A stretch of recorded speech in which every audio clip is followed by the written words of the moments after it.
In the quiet settlement of Andalus lived a merchant named Saleh, renowned not just for his trade in herbs and remedies, but for his unwavering honesty and righteousness.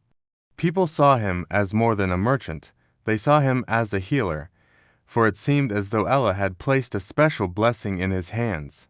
Saleh's home was small but filled with love, where he lived with his wife and his son, Nasser. Standing on the threshold of youth, Nasser worked alongside his father, learning the trade and, more importantly, absorbing the values of hard work and service.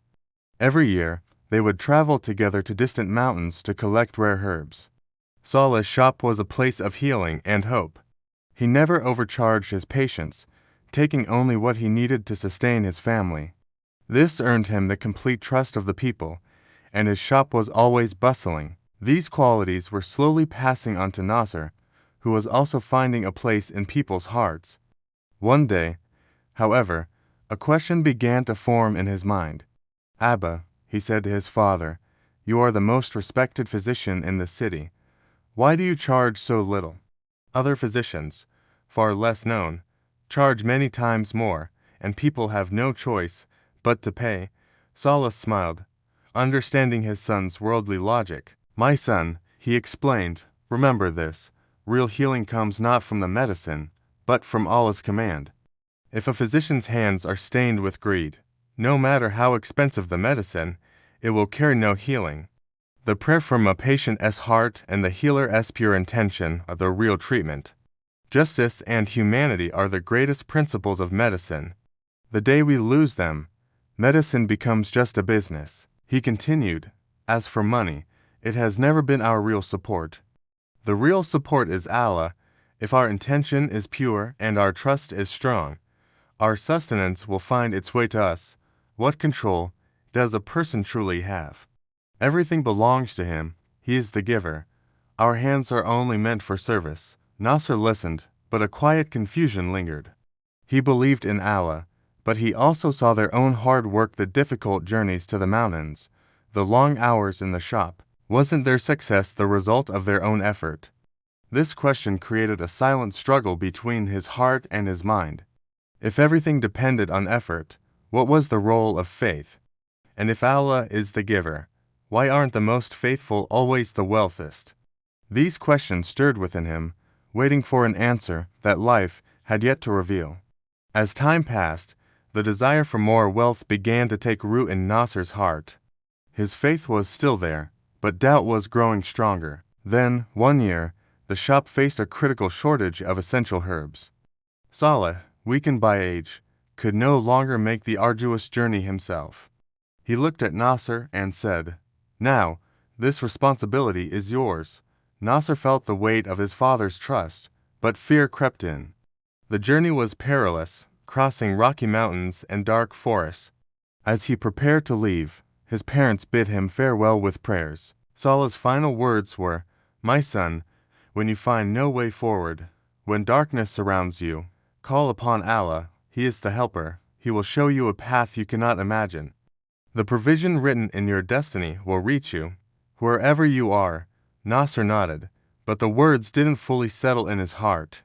He trusted his own strength and determination more. To him, success was a product of his own effort. After 3 days of travel, he reached a city in what is now Spain and rested at an inn. His mind was set. It was just him and his effort. Everything else felt like an illusion. The next morning, he set out again, facing a long route through dangerous forests and vast deserts. By midday, exhaustion began to set in. The intense heat forced him to rest under a large tree. He ate, fed his horse, and pushed onward. But as he entered a harsh desert, the path seemed to vanish. The scorching sun and lack of water filled him with a growing sense of dread. By evening, he was broken, his supplies were gone. As darkness fell, fear consumed him. He felt as if death was calling. In this desolate place, life seemed impossibly far away.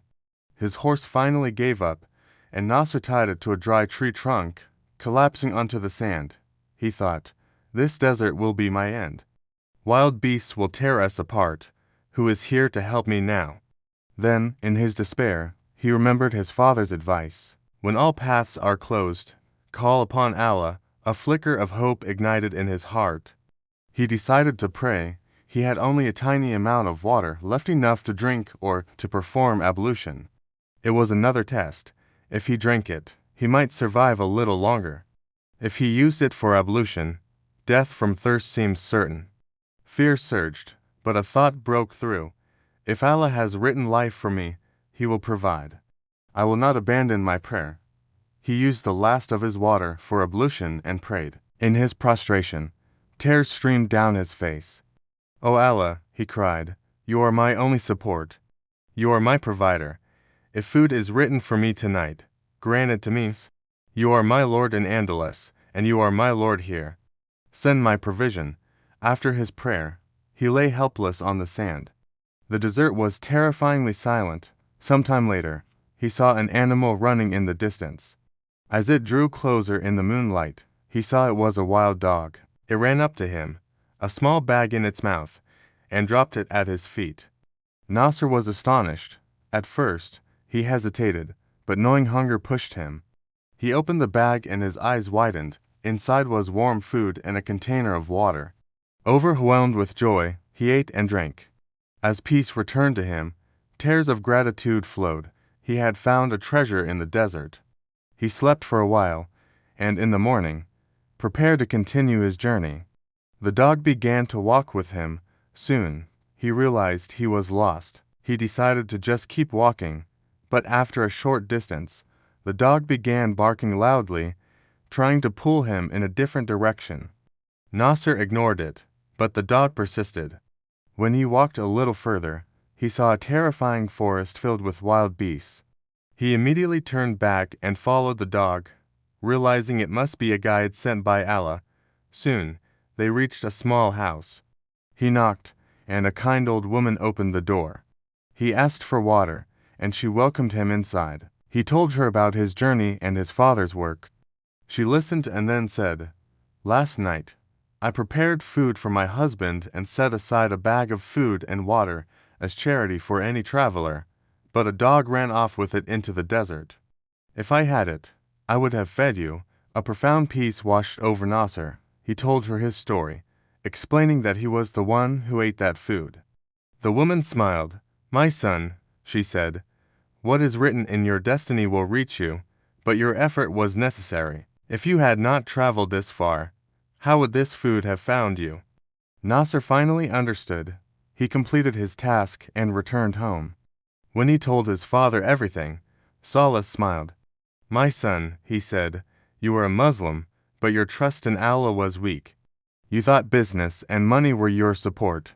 Remember, whether Allah provides for you in Andalus or sends food to you in a desert, it is the same for Him. Keep your faith strong, your wealth lawful, and never abandon charity." The lesson is simple. Success is not just the result of our effort. It is also the result of our prayers, our charity, our parents' supplications, and the unseen paths that Allah creates for us.